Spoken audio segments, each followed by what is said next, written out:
జై శ్రీరామ్. ఓ రాజా, సాక్షాత్తు దేవేంద్రుడైనప్పటికీ రాముడికి అపరాధము చేసి సుఖంగా ఉండటము ఉత్తది.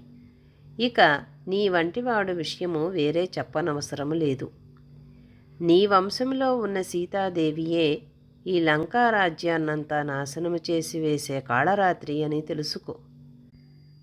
సీత విగ్రహరూపాన ఉన్న కాలపాశాన్ని నీ అంతట నీవే మెడకు తగిలించుకోవద్దు. నీకు హితము ఏదో ఆలోచించు.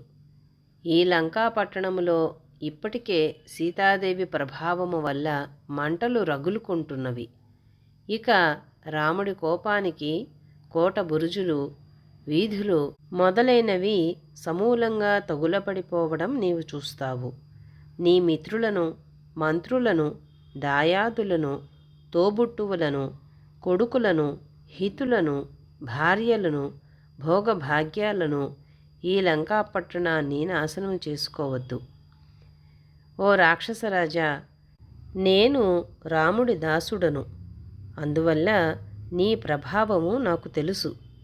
రాయబారిగా వచ్చాను. అందువల్ల నేను నీకు హితము చెప్పుతున్నాను. అందులోనూ నేను వానరుడిని. అటు మానవుడిని కాదు, ఇటు రాక్షసుడిని కాదు, మధ్యస్థుణ్ణి. కాబట్టి నేను నీకు హితము చెప్పడానికి తగినవాడను. నిష్పాక్షికంగా యథార్థము చెబుతున్నాను.